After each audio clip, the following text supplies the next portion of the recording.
Halo guys, welcome back again to my channel bersama saya Hansen di sini, dan seperti biasanya setiap harinya saya akan membuatkan video seputar cryptocurrency.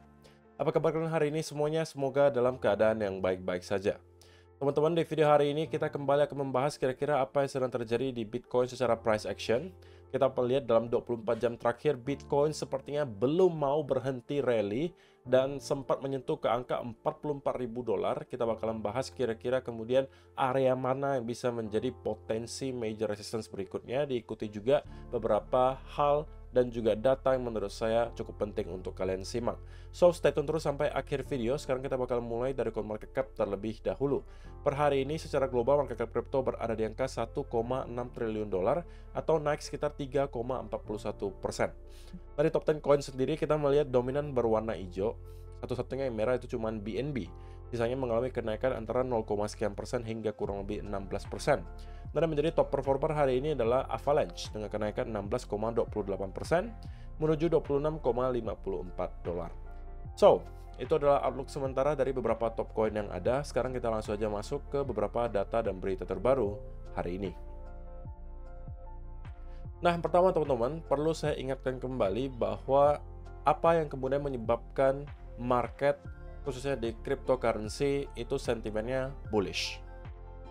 Karena sekali lagi banyak orang merasa spot Bitcoin ETF itu antara bakalan di-approve di bulan Desember ini atau selambat-lambatnya itu di tanggal 10 Januari 2024. Alasannya sesimpel karena kalau misalnya diperhatikan teman-teman, untuk aplikan dari ARK21 shares itu final deadline-nya ada di tanggal 10 Januari. Sehingga untuk SEC itu wajib memberikan keputusan di tanggal 10 Januari ini apakah mereka akan melakukan approval atau harus mendeny. Jadi tidak ada lagi opsi bagi mereka untuk kemudian mengatakan delay. Dan karena sebagian besar analis mempunyai prediksi gitu ya, bahwa ketika di-approve itu bakalan di-approve semuanya, maka dari itu datanglah opini bahwa tanggal 10 Januari nanti semua spot Bitcoin ETF di sini bakalan di-approve. Oke. Jadi kalau misalnya memang benar teman-teman, maka kita akan melihat spot Bitcoin ETF itu di-approve kurang lebih 1 bulan lagi. Anggapan kurang lebih seperti itu. Kalaupun tidak teman-teman, kalian bisa melihat ada banyak sekali final deadline di bulan Maret 2024. Oke, yang bisa menjadi tanggal berikutnya apabila di tanggal 10 Januari ini rupanya SEC memutuskan untuk mendeny. Tetapi kalau misalnya 10 Januari ini SEC mengatakan ditolak atau deny, maka kita bisa expect akan ada semacam selling pressure di market karena kita tidak bisa pungkiri bahwa rally yang kita lihat di Bitcoin selama beberapa minggu terakhir itu juga dibantu oleh rumor soal spot Bitcoin ETF dan ekspektasi orang-orang bahwa spot Bitcoin ETF itu bakalan segera di-approve. Sehingga kalau misalnya di-deny, itu tentunya mematahkan ekspektasi orang-orang dan bisa saja menciptakan semacam selling pressure untuk orang yang mungkin kemarin membeli hanya purely karena merasa spot Bitcoin ETF itu akan sangat bullish untuk Bitcoin. Jadi itu adalah yang pertama. Kemudian yang kedua teman-teman, walaupun kita melihat Bitcoin sekarang trading di kurang lebih angka 44.000 dolar, sekarang sih spesifiknya 43.000 dolar ya teman-teman, tapi tadi sempat menyentuh 44.000 dolar. Tetapi kalau misalnya kita lihat Google Trend atau keyword search untuk Bitcoin, itu tidak ada kenaikan sama sekali. Alias, walaupun kita melihat Bitcoin terus mengalami kenaikan, tetapi rupanya para retails itu belum mempunyai minat, teman-teman, terhadap Bitcoin. Nah, ini adalah sesuatu yang menurut saya sangat menarik fenomenanya.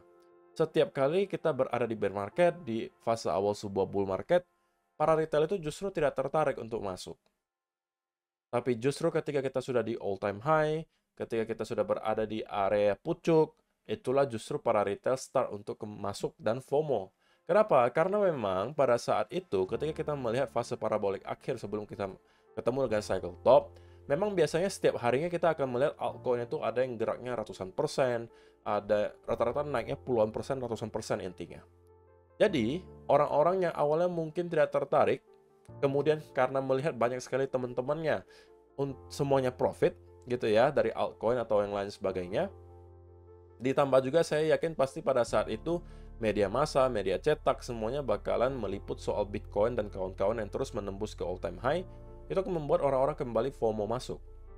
Dan sekali lagi indikasi utamanya teman-teman, kalau misalnya kalian mau tahu kapan jualannya, itu adalah ketika orang-orang sudah start untuk membicarakan Bitcoin lagi, terutama orang-orang yang kalian tahu persis tidak pernah mau belajar soal kripto dan kawan-kawan, tetapi rupanya tiba-tiba kembali menanyakan, wah Bitcoin sekarang gimana nih gitu. Padahal kalian tahu bahwa dia itu masuk cuman karena pengen profitnya gitu, bukan karena pengen tahu apa teknologi cryptocurrency, apa itu Bitcoin dan lain sebagainya. Intinya di lingkungan sekitar kalian itu mulai start lagi banyak yang bicarakan soal kripto, itu mungkin udah bisa menjadi indikasi awal bahwa teman-teman sudah mungkin bisa start untuk melakukan distribusi, gitu ya. So, itu adalah beberapa data dan berita hari ini yang pengen saya sampaikan untuk kalian. Sekarang saya pengen masuk ke chartnya Bitcoin dan saya pengen mulai dari satu hal yang mungkin sudah teman-teman temukan di Twitter atau di berbagai media yang membahas soal Bitcoin gitu ya. Bahwa banyak orang expect, banyak analis yang expect bahwa area 48 sampai 50 ribu dolar itu akan menjadi area di mana Bitcoin akan start untuk mendapatkan koreksi yang besar. Area 48 sampai 50 ribu dolar. Kenapa bisa seperti itu, teman-teman? Karena alasannya sesimpel, area tersebut merupakan area Fibonacci retracement 0,618 atau biasa orang sebut sebagai golden pocket. Nah, tetapi kalau misalnya kita hanya berbicara soal cycle ini, tentunya tidak fair gitu kan. Kita coba lihat cycle-cycle sebelumnya. Datang dari mana asumsi bahwa ketika Bitcoin nyampe ke area 48.000 itu kita akan mendapatkan semacam koreksi yang dalam. Oke, kita start dari cycle 2017, teman-teman. Pada saat itu kita masuk ke bear market tahun 2018, kemudian 2019 dan start untuk building momentum menuju lagi ke bull market yang baru. Tetapi kami bisa perhatikan bahwa di sini kita mendapatkan ada koreksi yang berkepanjangan setelah fase pertama bull market selesai di sini.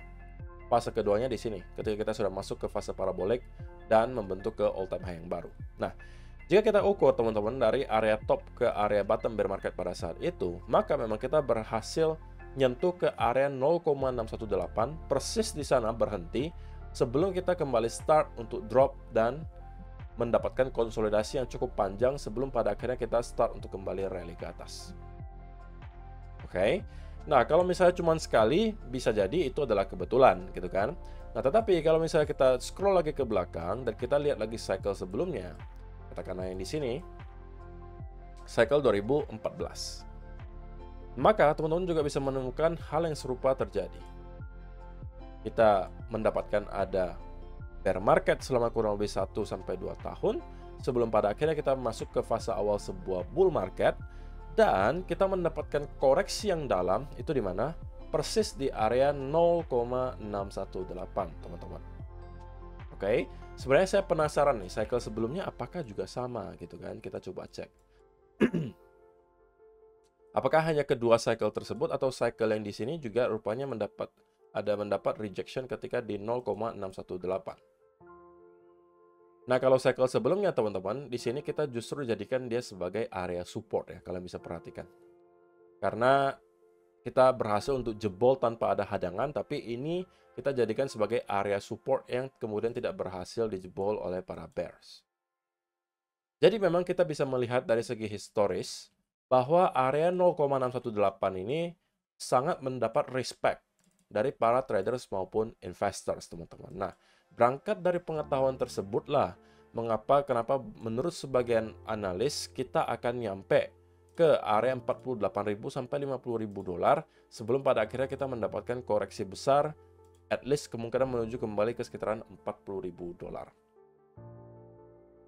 Jadi kalau misalnya kita ukur teman-teman dari area top hingga area bottom di sini, di mana 0,618-nya itu adalah persis di sekitaran area 48 sampai 50.000 dolar. Sehingga ketika kita nyampe ke sini dan kemudian start untuk mendapatkan konsolidasi, Ya ini sebenarnya bukan hal baru teman-teman. Ini adalah sesuatu yang sudah pernah kita lihat sebelum-sebelumnya dan bisa saja hanya berulang. Nah, kita sebagai investor tentunya pengen bahwa Bitcoin terus mengalami kenaikan tanpa ada koreksi. Itu harapan kita, tapi itu tidak akan terjadi teman-teman. Yang namanya tren, walaupun uptrend, itu sesekali di pertengahan jalan akan ada koreksi, naik lagi, dan seterusnya. Jadi ini yang kita expect gitu berikutnya terjadi ke Bitcoin. Kita tidak mungkin akan melihat Bitcoin selama berhari-hari ke depan kemudian hanya printing candle hijau secara terus-menerus. Oke, bahkan di fase parabolik terakhir pun kalau misalnya teman-teman memperhatikan di sini, ya kita juga enggak candle hijau mulu teman-teman, pasti akan ada koreksinya, naik lagi, koreksi dulu, naik lagi, koreksi dulu, naik lagi, koreksi dulu, gitu kan, baru lanjutkan kenaikannya. Nah, ini adalah sesuatu yang bisa kita expect dalam beberapa waktu ke depan, teman-teman, bahwa kita akan kembali mendapat ada konsolidasi yang lebih besar di Bitcoin sebelum pada akhirnya kita akan melanjutkan kenaikan. Cuma pertanyaannya adalah, apakah akan start dari sini, dari 44.000 atau dari 48.000 sampai 50.000 dolar? Tidak ada yang tahu sebenarnya, tetapi semakin tinggi kenaikan Bitcoin tanpa ada koreksi, tentunya semakin besar chance bahwa dalam waktu dekat Bitcoin akan mendapatkan konsolidasi tersebut. Oke? Dan kalau misalnya memang kita bisa mendapatkan kenaikan dari sini selama berhari-hari ke depan tanpa ada koreksi yang berarti, maka next 48-50.000 dolar mempunyai chance yang sangat besar untuk menghasilkan semacam major resistance menurut saya. Oke? Dan di video kemarin, sebenarnya, teman-teman kalau misalnya ada sempat nonton, saya sampaikan bahwa saya pribadi, untuk short term sebenarnya, cenderung mencari peluang untuk short. Harusnya teman-teman juga masih ingat, saya sampaikan di video kemarin. Kenapa? Alasannya saya ambil karena adanya bearish divergence, diikuti memang dari segi price action, kita tidak melihat ada rally yang impulsif lagi. Tapi saya sampaikan bahwa sell tersebut baru boleh teman-teman ambil apabila memang ada setup yang bisa kita lihat. Katakanlah ada rising wedge, gitu kan? Atau kita misalnya mendapatkan ada double top, triple top, atau head and shoulder. Yang manapun itu menurut saya worth it untuk diambil. Tapi pada kenyataannya, kita tidak mendapatkan ada setup sama sekali, teman-teman. Oke, kita langsung melihat Bitcoin melanjutkan kenaikan. Dan ini saya sampaikan, apabila kita bisa melihat Bitcoin break di atas 43.000, maka itu menginvalidasi senario di mana saya akan mencari peluang untuk short. Jadi untuk sementara saya harus sampaikan bahwa peluang short yang kemarin saya cari sekarang sudah invalidated atau terinvalidasi, teman-teman. Dan untuk sekarang saya sebenarnya belum lagi pengen masuk ke setup manapun. Saya tahu pasti akan ada komentar lagi, kok kebanyakan nunggu gitu kan. Semenjak saya tonton kok kebanyakan nunggu gitu. Ya memang seperti itu teman-teman. Oke? Dan kita sudah mendapatkan setup dari sini bahkan. Kita sudah long, oke, dapatkan peluang untuk long dan kemudian masuk dari sini. Oke, dari sini juga kita sudah mendapatkan profit yang lumayan. Ketika kita chopping di sini, ada beberapa setup yang hasilkan profit yang lumayan. Dan terakhir setup di sini. Dan kalau misalnya teman-teman masuk, harusnya target terakhir itu tercapai di 42.000. So, kenapa harus buru-buru kembali masuk, teman-teman? Oke, apa yang menyebabkan kalian tidak bisa bersabar menunggu setup berikutnya? Apakah lagi-lagi hanya karena kalian merasa perlu setiap hari berada di market? Ataukah kalian tidak puas dengan profit yang kalian hasilkan kemarin? Kalian perlu pikir ulang bahwa mana yang lebih buruk kira-kira kalau teman-teman menunggu setup berikutnya yang lebih rapi, oke, dan kalian berpotensi ketinggalan Bitcoin mungkin melakukan kenaikan dari sini, oke, tapi kalau misalnya kalian masuk tanpa ada setup, resikonya juga tinggi, teman-teman. Apakah kalian mau mengembalikan lagi semua profit yang sudah kalian hasilkan di sini hanya karena kalian tidak disiplin? Nah, coba kalian pertanyakan itu ke diri kalian sendiri. Dan kenapa kalian harus setiap hari berada di market? Tidak ada kewajiban bagi kalian untuk seperti itu, teman-teman. Kalau misalnya tidak ada setup bagi kalian yang rapi, tidak ada ratio yang baik setupnya, ya sudah stay in the sideline terlebih dahulu. Kalian itu traders, teman-teman. Kalian bukan, ini kita bicara trading. Kalau misalnya investor beda cerita, gitu kan? Kalau investor tentunya takut kalau ketinggalan kereta dan rupanya kita tidak balik lagi ke harga ini. Itu menurut saya make sense. Tapi kalau misalnya kalian traders dan kalian takut ketinggalan kereta, itu nggak masuk akal menurut saya. Karena kan kalian trading, teman-teman. Dan kalian trading itu, kalian bisa cuan ketika dia turun ataupun ketika dia naik. Dan market pergerakannya hanya ada dua, teman-teman ya. Kalau nggak turun ya naik gitu loh. Atau kalian mau tambahkan sideways, oke lah. Tapi kan sideways juga turun naik seperti itu kan. Jadi pasti akan ada setup baru yang datang. Jadi kalian nggak usah khawatir, nggak usah buru-buru, dan tidak usah juga menggebu-gebu. Kapan lagi kok ada setup baru kok? Saya udah lama nih nggak masuk ke posisi gitu kan. Saya lebih prefer untuk tidak masuk posisi dalam waktu yang sangat lama daripada saya harus buru-buru masuk dan rupanya loss, teman-teman. Penyesalannya dua kali. Kenapa? Penyesalan pertama ya saya mengurangi isi portofolio saya. Oke. Yang kedua, yang saya sesali juga, saya tidak disiplin kemarin. Kenapa saya nggak nunggu aja setup yang baik? Kalau misalnya saya sudah tunggu setupnya yang baik muncul dan saya baru masuk dan rupanya loss, itu penyesalannya cuma satu, ya portofolio saya berkurang. Tapi saya at least sudah disiplin. Saya sudah menerapkan yang saya planning yang selama ini saya mau gitu. Jadi kalau memang ternyata loss, ya saya bisa terima dengan ikhlas. Tapi kalau saya buru-buru masuk di sini hanya karena atas dasar FOMO, saya yakin sebagian dari teman-teman yang kalau buy di sini itu pasti purely FOMO. Kenapa? Ya kalau saya tanya lagi, kenapa kalian alasan apa yang membuat kalian merasa kalian bisa buy di sini? Apakah karena kalian melihat Bitcoin terus-menerus naik? Itu bisa menjadi salah satu alasan. Tapi apakah alasan itu cukup menurut kalian untuk menghasilkan sebuah trading setup? Kalau bagi saya itu pure spekulasi. Jadi saya lebih prefer, kita sudah mendapatkan rally yang cukup kencang di Bitcoin di sini, saya mau melihat dia pullback terlebih dahulu. Oke? Sebelum pada akhirnya saya kembali masuk ke market. Ingat teman-teman, saya bukan hanya trading, saya juga punya spot back. Jadi kalau Bitcoin meroket terus dari sini, tidak ada sama sekali masalah bagi saya. Saya justru lebih berharap seperti itu. Karena saya juga punya spot back. Tapi kalau untuk trading, saya wajib disiplin, teman-teman. Kalau nggak ada setupnya, saya harus katakan jujur ke kalian belum ada setup. Dan saya masih harus menunggu. Dan memang tidak setiap hari saya akan masuk ke market. Kadang-kadang perlu waktu yang bahkan sangat lama sebelum pada akhirnya saya menemukan setup yang saya mau. Itulah kenapa juga saya sering ingatkan ke teman-teman semua, kalau kalian merupakan seorang traders, untuk meminimalisir resiko di mana teman-teman kemudian merasa perlu setiap hari masuk ke market dan memaksakan setup, mending kalian coba cari setup itu di altcoin, coba setup di aset kelas lain, katakanlah misalnya di forex, di saham, komoditas, dan sebagainya. Di sana masih akan banyak pair yang bisa kalian tradingkan. Daripada kalian harus paksakan di Bitcoin, mending kalian coba cari yang lain. Ketika Bitcoin sudah ada lagi pattern yang baru, ada setup yang baru, baru kalian kembali masuk.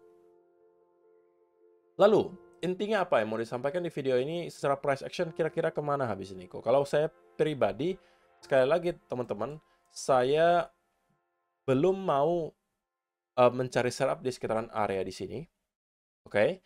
Kalau misalnya untuk sementara, saya melihat Bitcoin harusnya akan mendapatkan konsolidasi di sekitaran area di sini. Sebelum akhirnya mungkin mendapatkan push terakhir ke area 46, atau bahkan ke sekitaran area 48 sampai 50 ribu dolar. Tapi untuk short term banget, kalau misalnya kita perhatikan, memang konsolidasinya di sini juga berjalan sudah cukup lama, teman-teman. Jadi untuk short term, ya saya bisa katakan kita akan mendapatkan sedikit kenaikan dari sini, minimal kembali ke sekitaran area 44.200 sampai 44.300. Cuman dari sana kita harus pantau, teman-teman. Apakah sekali lagi kenaikan yang kita lihat di situ juga udah mulai impulsif lagi, ataukah kita sudah start melihat juga ada pelemahan momentum lagi. Artinya justru kita misalnya membentuk semacam bear flag, seperti yang mungkin kita bisa lihat di sini. Nah kalau ini yang kita lihat, maka kita akan membuat mungkin konsolidasi yang lebih besar.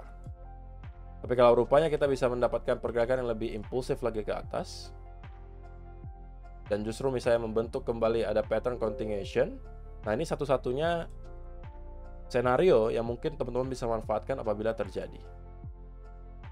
dimana kita kembali mendapatkan ada continuation pattern. Tapi selain itu, menurut saya belum ada yang bisa dimanfaatkan di Bitcoin sekarang, gitu ya. Walaupun kita terus mengalami kenaikan, tapi kita bisa melihat Bitcoin itu akan pullback sewaktu-waktu. Intinya seperti itu. Saya nggak tahu persis pullbacknya bakalan sebelah mana. Kemarin saya memang merasa bahwa di sini harusnya kita akan mendapatkan pullback. Saya harus katakan klaim tersebut salah, gitu ya. Dan sekarang kita berada di area 44.000, tapi semakin tinggi kenaikan yang kita lihat di Bitcoin tanpa ada pullback yang berarti, maka semakin dekat juga kita dengan pullback berikutnya yang terjadi. Itu aja yang mau saya sampaikan di video hari ini. Tapi untuk short term, teman-teman, karena kita mendapatkan konsolidasi yang juga cukup panjang di sini, saya rasa untuk beberapa jam ke depan kita akan melihat Bitcoin untuk start kembali mengalami kenaikan. Kenaikan ini akan menentukan kemungkinan pergerakan berikutnya. Kalau ternyata kita membentuk bear flag seperti ini adalah berarti kita akan mendapatkan sekali lagi push ke bawah. Tapi kalau misalnya kita terus merangkak naik seperti ini, maka kita berpotensi untuk membentuk pattern berikutnya ke atas.